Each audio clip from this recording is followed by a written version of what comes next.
Imagínate ser llamada noche tras noche a la orilla de un río por la voz de un hombre que la comunidad veneraba. En público, ese hombre pronuncia sermones y bendecía. En la oscuridad, su voz buscaba algo distinto, confesiones que no eran tal, toques que no tenían piedad. Esta es la historia de Francisca y del sacerdote que ocultaba su violencia bajo la sotana. Es también la historia de un río que fue testigo y finalmente escenario de una decisión que puso en jaque a una facenda entera. Si quieres que esta memoria siga viva, suscríbete. En 1789, la facenda Saint-Joachim se extendía como un rectángulo de sombra y sudor en la región. La casa grande al frente, la pequeña capela con su campana, las vastas plantaciones y al fondo el río que atravesaba la propiedad como una cicatriz de agua. Allí convivían jerarquías antiguas. El capitán José Ribeiro de Sousa, propietario orgulloso que financiaba la capela y medía su honor en el brillo de la batina del Frei. Dona Mariana, su esposa, que mantenía las apariencias y cuando era necesario miraba hacia otro lado. Los hombres de la casa y los capataces, y en la senzala y en las cocinas, mujeres como Francisca y María, que trabajaban desde el alba hasta la noche para sostener la vida de otros. Francisca era viuda, mucama de la casa grande. No era una mujer anónima en el sentido más fácil de la palabra. Quienes la cruzaban notaban su porte callado, la manera en que sus manos parecían saber hasta cuándo una olla podía hervir sin desbordar, el brillo humilde en sus ojos. Era alta sin pretensiones y su belleza no era un adorno, sino una resistencia silenciosa, una cara marcada por la fatiga, manos fuertes y una voz que raramente se usaba para reclamar. María, compañera de tareas, era su confidente en los pequeños gestos. Un pan dividido, una mirada compartida al otro lado del patio, el susurro de historias que nadie más quería oír. Entre la esclavitud y la domesticidad, la vida de Francisca giraba en torno a labores que le dejaban poco tiempo para soñar y ningún espacio para la indignación pública. El Fray Manuel da Conceição llegó a São Joaquim con reputación bien cuidada. En el pueblo su palabra llevaba autoridad. En la capela su sermón ordenaba conciencias. Era un hombre de rostro sereno, batina limpia y manos que parecían bendecir en cualquier dirección. Pero la faustosa limpieza de su imagen no ocultaba un uso cruel del poder. En los pasillos de la casa grande surgieron los primeros rumores, y en la oscuridad de la noche, lo que llamaban confesiones, se transformaron sistemáticamente en encuentros junto al río. Él hablaba de perdón. Ella fue comprendiendo poco a poco que bajo esa palabra se escondía la imposición de su voluntad sobre el cuerpo de otra. Capitán José tenía razones para sostener la reputación del Frei. La capela que erigió en la facenda era su sello de estatus, su forma de asegurar que la comunidad lo reconociera como hombre piadoso y digno. Un escándalo religioso podía arruinar no solo su prestigio, sino también las posibilidades de negocio y la autoridad local que practicaba con mano firme. Así, cuando la voz de la casa pidió explicaciones, la respuesta generalmente fue silencio o la construcción de una historia alternativa. El Frei en una jornada espiritual, un viaje a la villa, una comisión eclesiástica. Dona Mariana, por su parte, cultivó un semblante que mezclaba frialdad y pragmatismo. En su mundo, la apariencia lo justificaba todo. La esposa del capitán aceptó la narrativa que preservaba su posición. Mejor una verdad maquillada que una verdad que desbaratara la casa. Los acercamientos se fueron repitiendo. El Frei transformó los momentos de confesión en citas a la orilla del río, donde la noche y la espesura ofrecían la protección que el poder de la batina no podía garantizar.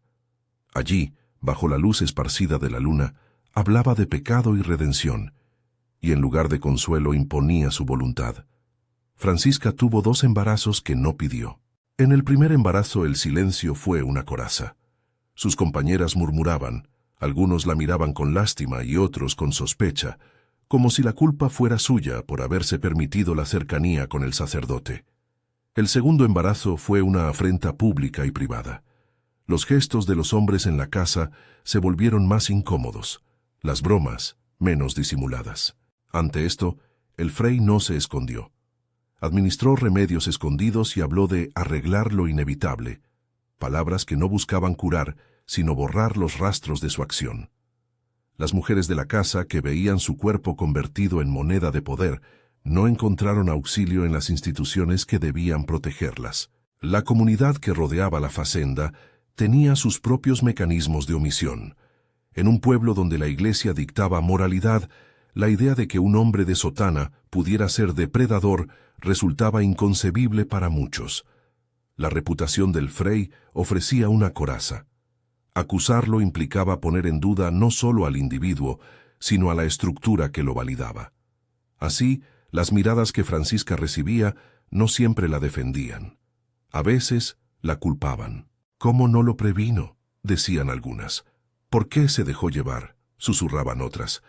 La falta de un nombre público que sostuviera su denuncia convirtió su sufrimiento en un rumor que se diluía con los ríos del goteo cotidiano. El río acompañaba todo. Durante el día lavaba la ropa que volvía a la casa grande, ofrecía frescor a las manos cansadas y servía de frontera entre lo doméstico y lo público. Por la noche, sus orillas eran una línea invisible entre la privacidad que el poder reclamaba y el peligro que ejercía. Francisca aprendió a leerlo como quien estudia un enemigo que también puede convertirse en aliado. Reconoció sus corrientes, las raíces que asomaban entre la maleza, las piedras donde el agua se sulcaba más. Aprendió a distinguir los lugares donde la orilla ofrecía agarre y los que, a bajo perfil, podían empujar a quien se aventurara demasiado. Fue en el curso de esa observación donde comenzó a tomar forma la idea que nadie debía pronunciar en voz alta. Si la ley y la comunidad no la amparaban, quizá el curso del río y sus conocimientos serían la única vía para hacerlo. El silencio de Francisca no fue sumisión, sino estrategia. Con el tiempo, el silencio devino en una vigilancia atenta. Observaba los pasos del Frey. Sabía cuándo su sombra se movía por el corredor. Anotaba en su memoria las noches en que lo oía rezar con voz hueca antes de buscarla. Al mismo tiempo, llevaba el peso de sus pérdidas. El primer embarazo culminó en la noche sin registro y el segundo la dejó con una herida que no sanaba. No había lugar donde denunciar sin riesgo. Si la denuncia alcanzaba oídos equivocados, la respuesta podría ser la expulsión, el castigo físico o el descrédito absoluto. Por eso tejió su plan con suma discreción, como quien borda la tela de una prenda destinada a ocultarse entre otras. El diseño de su acción estaba hecho de paciencia y precisión emocional más que de violencia. Francisca no buscó un ajuste perfecto sobre una balanza que exigiera igualdad legal. Buscó una rectificación íntima, una forma de poner fin a la continua afrenta que significaba la presencia del Frey en su vida. Cada salida al río con él fue una oportunidad para aprender, dónde no había testigos, qué sensación daban las aguas a distintas horas, cómo la luna convertía en plata los puntos del cauce. En sus manos, el conocimiento del río se volvió una herramienta moral, no para convertirla en verdugo, sino en quien, ante la ausencia de justicia legítima, devolviera un gesto que rozara lo que llamamos equilibrio. La noche definitiva llegó envuelta en la misma normalidad que habían usado tantas veces para encubrir lo que era intolerable. El verano estaba en su plenitud. La facenda guardaba el calor en sus paredes y el viento traía olores a tierra y a caña recién cortada. El Frey convocó a Francisca con la misma voz que había usado para tantas citas, suave, llena de palabras de consuelo que escondían órdenes. Ella fue sin avisar a nadie. María intentó detenerla con una mirada que pedía explicaciones, y Francisca le devolvió una negación apenas visible. No había tiempo para palabras. Junto al río, bajo una luna que no ofrecía testigos humanos, se repitió la escena que ya conocía, pero con otra intensidad. La batina del Frey rozaba la hierba húmeda. Su voz pronunció frases que recordaban a plegarias. Francisca aceptó entrar en el agua. El relato de lo que ocurrió a partir de ese momento debe conservar distancia de la curiosidad morbosa. Lo que importa no es el cómo técnico, sino la carga moral del gesto. En las versiones que la memoria conservó, Lo que tuvo lugar fue una confrontación directa entre quien había sufrido y quien había ejercido violencia. Hubo un forcejeo. Hubo la claridad de una decisión tomada y la sensación de que la corriente del río, hasta entonces testigo, estaba por volverse parte de la resolución. Francisca sumergió al hombre hasta que dejó de luchar. No hubo celebración, no hubo gritos triunfantes. Fue un acto seco, contenido, con la tensión de una mano que suelta una cuerda al final de una espera larga. La responsabilidad que eso implica no la exime de su humanidad. En ese gesto se mezclaban el dolor acumulado, la desesperación por una comunidad que no la protegía y el intento de poner fin a una repetición que había carcomido su vida. La narración evita, por ética y por respeto, recrear detalles gráficos. Lo que queda para nuestros propósitos es la intención que movió la acción y la forma en que la comunidad respondió. A la mañana siguiente, la casa grande despertó como si nada hubiera cambiado. El capitán notó la ausencia del Frei y pidió explicaciones que pudieran sostener la apariencia. Rápidamente, se tejió una narrativa conveniente. El Frei había salido en una jornada espiritual. Había sido llamado por asuntos eclesiásticos en la villa. Nadie preguntó demasiado, porque preguntar demasiado era arriesgar la posición. Aún así, las preguntas pequeñas circulaban en cuchicheos que intentaban no convertirse en acusación. María, con los ojos enrojecidos, supo que algo había ocurrido. Desde entonces, la facenda vivió con una prudente tensión, una puerta cerrada aquí, un susurro allí. La cama del Frei quedó intacta por días, como si la ausencia se pudiera ocultar bajo sábanas planchadas.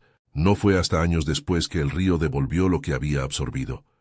Una tormenta arrastró ramas y barro, y entre la sedimentación que dejó la corriente aparecieron huesos con retazos de tela oscura, algunos dientes de la batina, según dijeron aquellos que entendían de telas y sotanas.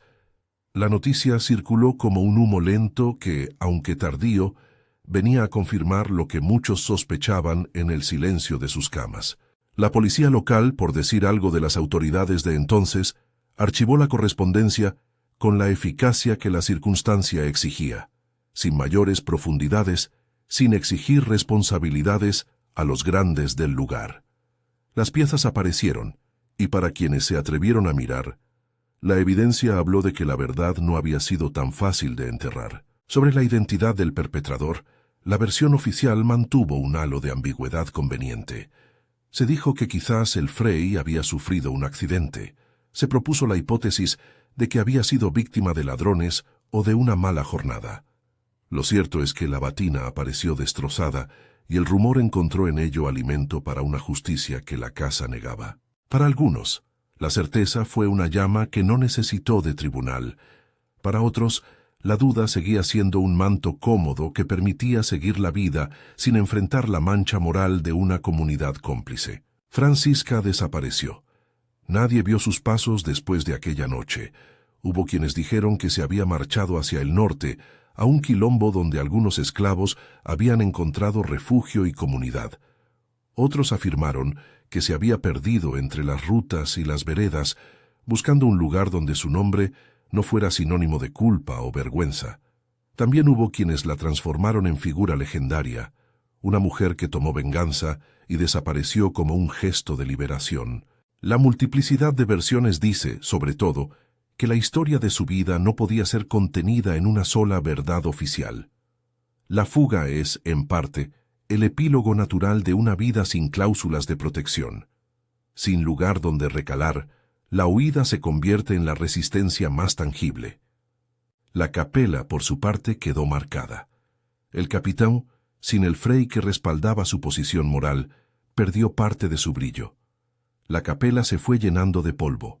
Las campanadas sonaron cada vez con menos convicción. Algunos vecinos empezaron a evitar el camino hacia la iglesia de la facenda, y con el tiempo, la edificación se abrió a la vegetación y a la memoria. Todo aquello que había sido símbolo de poder y vigilancia quedó finalmente en estado de abandono. Lo que fue lugar de oraciones se convirtió en un sitio de rumores, luego en una ruina y con el tiempo en un recordatorio físico de que la reputación puede sostenerse mientras la verdad permanezca oculta. La historia de lo ocurrido se transformó en leyenda. En las noches de luna, la gente del pueblo narraba versiones que mezclaban hechos y moralidades distintas. Unos defendían la memoria de la iglesia, otros exaltaban el acto de quien la comunidad no quiso proteger.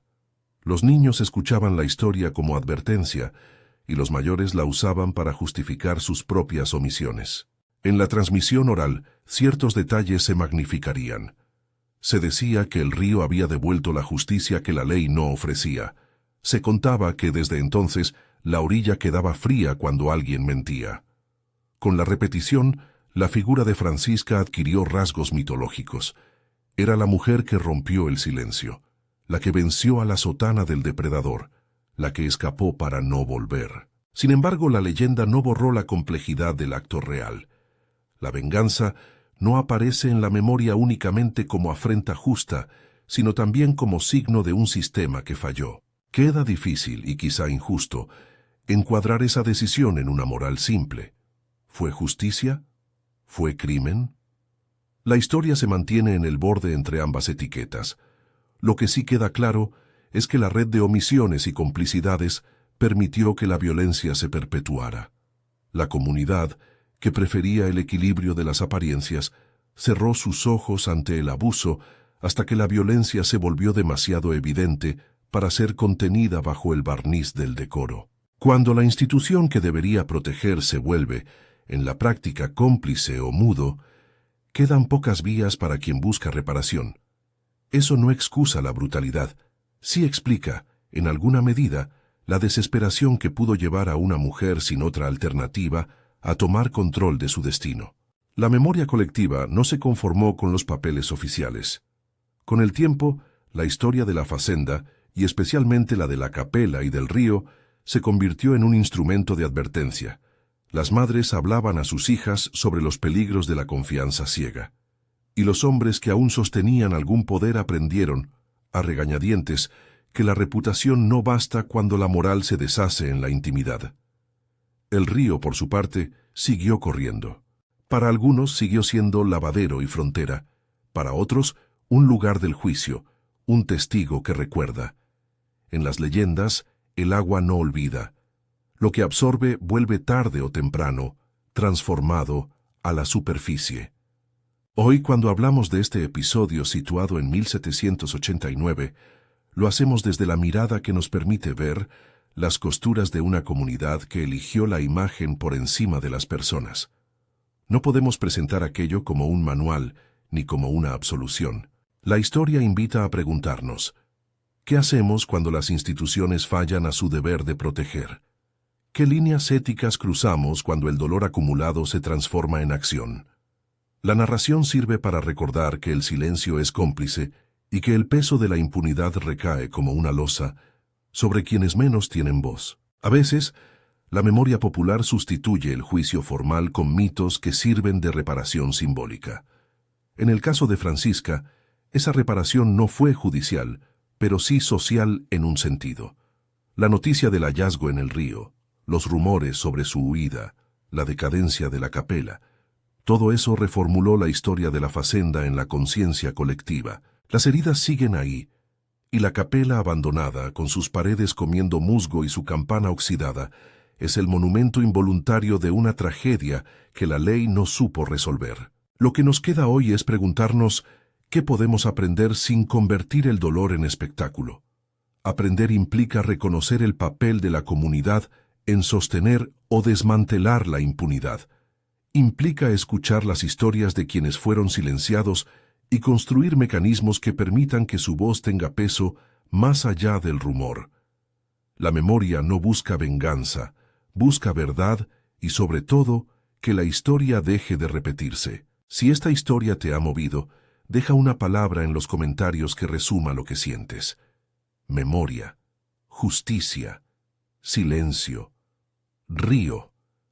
Comparte este relato con alguien que necesite recordar que las apariencias no siempre coinciden con la verdad. La Facenda sigue allí en los mapas antiguos, la Capela en ruinas, y el río continúa su trayecto. La última imagen que nos queda es simple y persistente. El agua que no olvida, que recoge los nombres sin pronunciarlos y que a veces devuelve lo que la comunidad quiso enterrar.